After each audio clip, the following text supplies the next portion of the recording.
आज हम टाकोस बनाने का एक बहुत ही सिंपल और आसान तरीका देखेंगे और इन टाकोस को बनाने के लिए जो भी सामग्री लगेगी ये ऑलमोस्ट सभी के घर में होती ही है।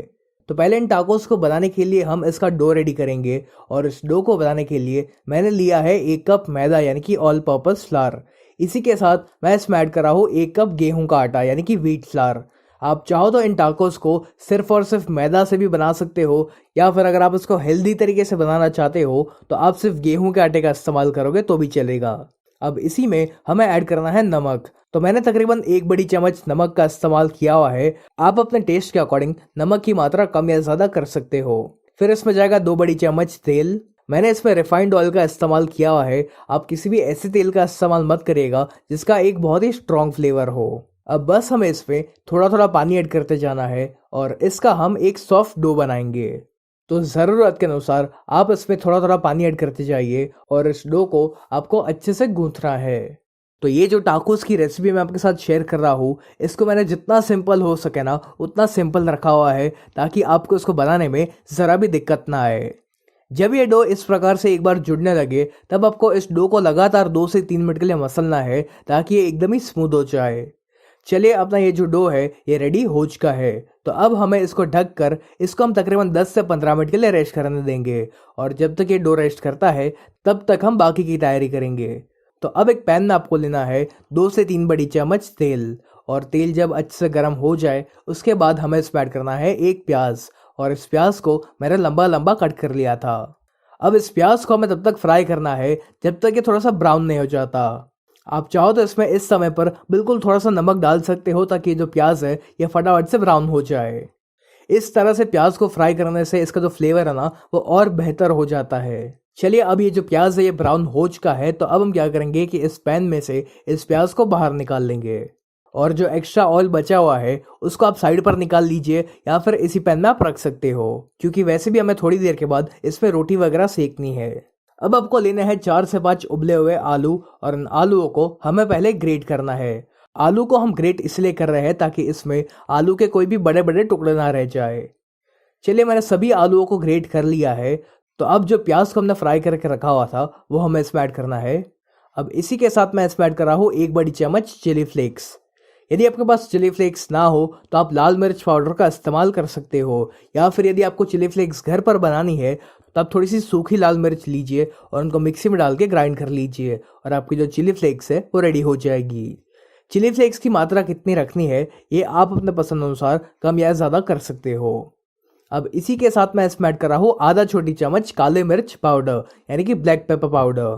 फिर इसमें एक चटपटा टेस्ट लाने के लिए मैं इसमें ऐड कर रहा हूँ 1/4 छोटी चम्मच चाट मसाला।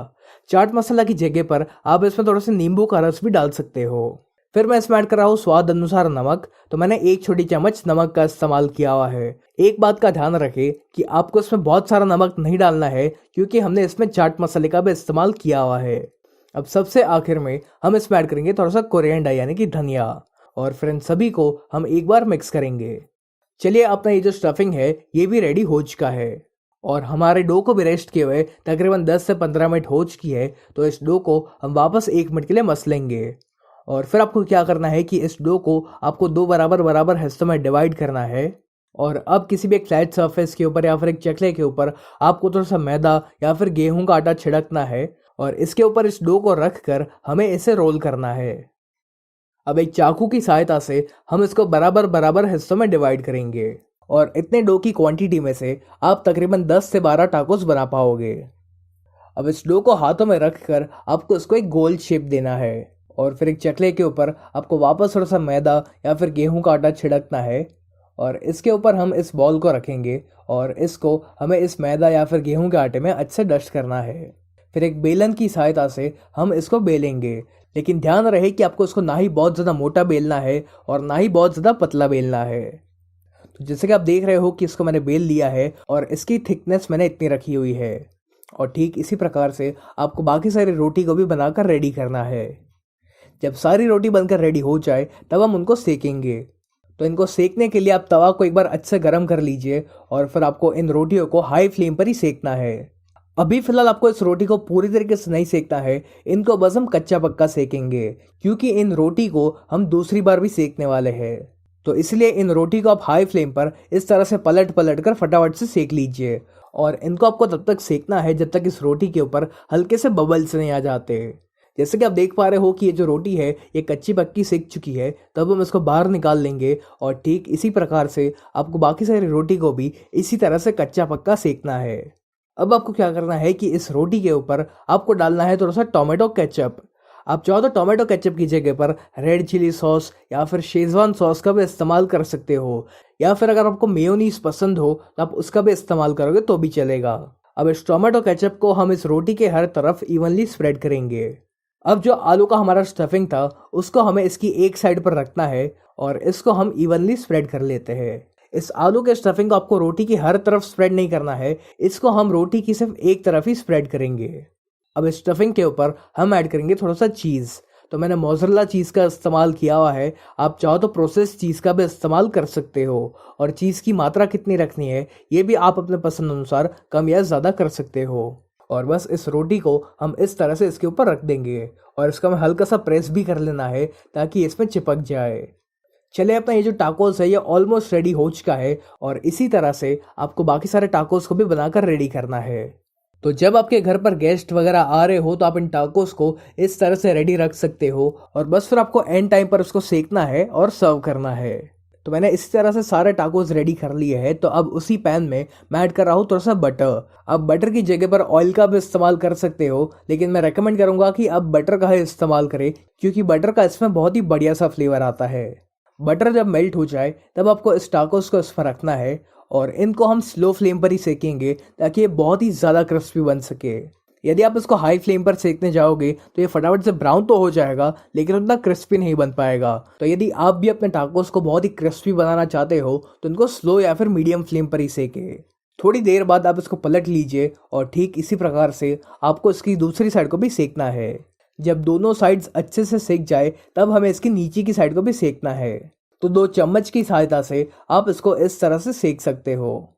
चलिए, हमारा ये जो टाकोस है ये हर तरफ से अच्छे से सेक चुका है, तब हम इसको बाहर निकाल लेंगे।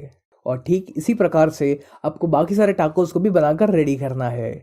तो ये जो टाकोस है ये दिखने में जितना सुंदर लगता है उससे कई ज़्यादा ये बनाने में आसान है और खाने में क्रिस्पी होने के साथ साथ ये बहुत ही टेस्टी बनता है। तो आप भी इस टाकोस की रेसिपी को एक बार ज़रूर ट्राई करना और आपको और कौन सी रेसिपीज जाननी है ये आप मुझे कमेंट करके ज़रूर बताएं। अब हम एक और बढ़िया सी रेसिपी देखेंगे जिसको बनाना वाकई में बहुत ही आसान है और ये खाने में एकदम ही टेस्टी बनता है। तो इसको बनाने के लिए पहले आपको लेने हैं 2 कप मकाई के दाने यानी कि कॉर्न कर्नल्स। और ये जो मकाई के दाने हैं ये कच्चे ही है, इनको मैंने उबाला नहीं है।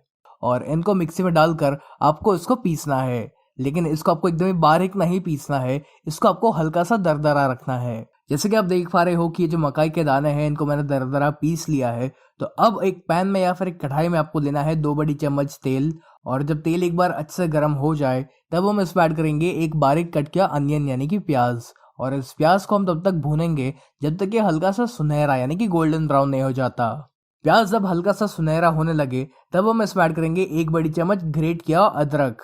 इसी के साथ इसमें जाएगा 1 बड़ी चम्मच ग्रेट किया गार्लिक यानी कि लहसुन और 2 से 3 बारीक कट की ग्रीन चिलीज यानी कि हरे मिर्च। और इनको हमें 1 मिनट के लिए भूनना है। फिर जो मकाई की पेस्ट हमने बनाकर रेडी की हुई थी वो हम इसमें ऐड करेंगे और इस पेस्ट को हमें मीडियम फ्लेम पर तकरीबन 2 से 3 मिनट के लिए पकाना है। जब मकाई की पेस्ट अच्छे से एक बार पक जाए तब आप गैस को स्लो कर लीजिए क्योंकि अब हम इसमें कुछ मसाले डालने वाले हैं। तो पहले इसमें जाएगा 1 छोटी चम्मच चिली फ्लेक्स। चिली फ्लेक्स की जगह पर आप लाल मिर्च पाउडर का भी इस्तेमाल कर सकते हो। इसी के साथ इसमें जाएगा 1/4 छोटी चम्मच चाट मसाला। चाट मसाला की जगह पर आप आमचूर पाउडर लोगे तो भी चलेगा। और फिर हम इसमें ऐड करेंगे 1/4 छोटी चम्मच काले मिर्च पाउडर यानी कि ब्लैक पेपर पाउडर। और फिर हमें इसमें स्वाद अनुसार नमक डालना है, लेकिन ध्यान रहे कि हमने इसमें चाट मसाला का भी इस्तेमाल किया हुआ है, इसीलिए आप इसमें बहुत सारा नमक ना डालें। और अब सबसे आखिर में हम इसमें ऐड करेंगे थोड़ा सा कोरिएंडर यानी कि धनिया। और फिर इन सभी चीज़ों को हम एक बार अच्छे से मिक्स करेंगे। तो चलिए, हमारा ये जो स्टफिंग है ये रेडी हो चुका है और इसको हम पूरी तरीके से ठंडा होने देंगे। और जब तक ये स्टफिंग ठंडा होता है तब तक आपको लेने हैं 5 से 6 उबले हुए आलू। मैंने बड़ी साइज के आलू का इस्तेमाल किया हुआ है और इन आलूओं को पहले हम एक ग्रेटर की सहायता से अच्छे से ग्रेट करेंगे। इन आलूओं को हम ग्रेट इसलिए कर रहे हैं ताकि आलू के इसमें कोई भी बड़े बड़े टुकड़े ना रह जाए। एक और बात का ध्यान रखें कि आपको इस रेसिपी में ठंडे आलूओं का इस्तेमाल करना है। यदि आप गर्म आलूओं का इस्तेमाल करोगे तो जब हम इसका डो बनाएंगे तो फिर आपका ये जो डो है काफ़ी चिपचिपा और एकदम ही सॉफ्ट सॉफ्ट बनेगा। और फिर उसको एडजस्ट करने के लिए आपको इसमें काफ़ी सारा कॉर्न स्टार्च या फिर काफ़ी सारा ब्रेड क्रम्स डालना पड़ेगा। तो इसलिए इस रेसिपी में आपको ठंडे आलूओं का इस्तेमाल करना है। चलिए, आलू ग्रेट हो चुके हैं तो अब हम इसमें ऐड करेंगे 1 छोटी चम्मच नमक। लेकिन ध्यान रहे कि आपको इसमें बहुत सारा नमक नहीं डालना है क्योंकि स्टफिंग में भी हमने नमक का इस्तेमाल किया हुआ है। अब बस इस नमक को हम आलू में अच्छे से मिलाएंगे। अब हमें यहाँ पर चाहिए 2 ब्रेड की स्लाइसेस, और ये जो ब्रेड की स्लाइसेस है इसको हम ऐसे रफली तोड़कर एक मिक्सर जार में ऐड करेंगे। अब हमें यहाँ पर इसको ग्राइंड करके इसके ब्रेड क्रम्स रेडी करने हैं। तो यहाँ पर मैंने इसको ग्राइंड कर लिया है और जैसे कि आप यहाँ पर देख सकते हो कि ये जो ब्रेड क्रम्स है ये बनकर रेडी हो चुके हैं। तो जो हमारा आलू का डो है उसमें हमें ये ब्रेड क्रम्स को डालना है। तो ज़रूरत के अनुसार आप इसमें थोड़े थोड़े ब्रेड क्रम्स ऐड करते जाइए और इसको मिक्स भी करते रहिए। यदि आपको लगता है कि आपका ये जो डो है ये बहुत ही चिपचिपा और बहुत ही सॉफ्ट है तो आप इसमें और ज़्यादा ब्रेड क्रम्स डाल सकते हो। मुझे इस डो को बनाने के लिए तकरीबन आधा कप ब्रेड क्रम्स लगे हुए थे। चलिए, ये जो आलू का डो है ये रेडी हो चुका है। अब इसके लिए हम एक चटनी भी बनाएंगे। तो इस चटनी को बनाने के लिए आपको एक मिक्सर जार में लेना है 3 से 4 गार्लिक क्लोव्स यानी कि लहसुन की कलियां। फिर हम इसमें ऐड करेंगे 3 से 4 हरे मिर्च यानी कि ग्रीन चिलीज, 2 बड़ी चम्मच पीनट्स यानी कि सिंगदाने, 1 बड़ी चम्मच शुगर यानी कि चीनी और 1/4 छोटी चम्मच नमक डाल के इन सभी को हमें अच्छे से ग्राइंड करना है। यदि आप लहसुन नहीं खाते हो तो आप इसमें बिल्कुल थोड़ा सा अदरक का इस्तेमाल कर सकते हो। जब ये थोड़ा सा ग्राइंड हो जाए उसके बाद हमें इसमें ऐड करना है 1/4 छोटी चम्मच नींबू का रस यानी कि लेमन जूस। और फिर हम इसमें ऐड करेंगे 1 कप कोरिएंडर यानी कि धनिया। धनिया के पत्तों के साथ साथ आपको धनिया का जो स्टेम होता है यानी कि जो डंठल होती है उसका भी इस्तेमाल करना है।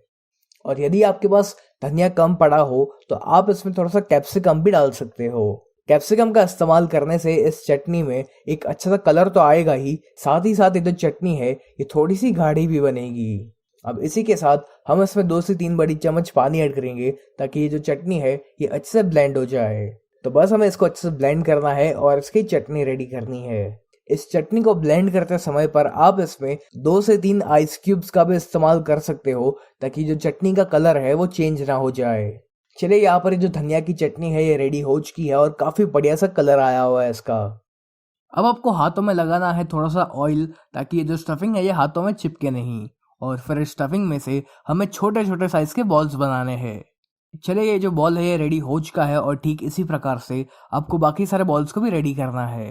अब जो आलू का डो था उसमें से भी हमें ऐसा मीडियम साइज का बॉल बनाना है और फिर हम इस बॉल को दबाकर फ्लैट करेंगे बिल्कुल एक पूरी की तरह। और फिर जो मकाई के स्टफिंग का जो बॉल था उसको हम इसके ठीक बीच में ऐड करेंगे और फिर इस आलू के डो को हमें अच्छे से बंद करना है और फिर इसको हथेलियों के बीच में रख कर हम इसको एक गोल शेप देंगे। चलिए, हमारा जो बॉल या फिर पेटिस है ये बनकर रेडी हो चुकी है और ठीक इसी प्रकार से आपको बाकी सारी पेटिस को भी बनाकर रेडी करना है। अब बारी आती है इनको फ्राई करने की। तो इनको फ्राई करने के लिए जो तेल का तापमान है वो काफ़ी अच्छे से गर्म होना चाहिए और एक साथ आपको इसमें सिर्फ 3 या 4 पेटिस को ही फ्राई करना है। यदि आप एक साथ बहुत सारी पेटिस को फ्राई करने जाओगे तो तेल का तापमान कम हो जाएगा और चांसेस है कि ये जो पेटिस है इसमें फट सकती है। तो इसीलिए एक साथ सिर्फ 3 या 4 पेटिस को ही फ्राई करें। इनको आपको मीडियम फ्लेम पर तब तक फ्राई करना है जब तक ये गोल्डन ब्राउन और क्रिस्प नहीं हो जाते। और जैसे कि आप देख पा रहे हो कि अब ये जो पेटिस है ये काफ़ी अच्छे से गोल्डन ब्राउन हो चुके हैं और बहुत ही क्रिस्पी भी बन चुके हैं। तो अब हम इसको बाहर निकाल लेंगे। इनको आप चाहो तो एक टिश्यू पेपर पर निकाल सकते हो ताकि जो भी एक्सेस ऑयल हो वो एब्जॉर्ब हो जाए। तो लीजिए, हमारी ये गर्मा गर्म और बहुत ही सुंदर और टेस्टी मकाई की पेटिस बनकर रेडी हो चुकी है। इसके आवाज़ से ही आपको पता चल गया होगा कि ये जो पेटिस है ये कितनी क्रिस्पी बनी हुई है।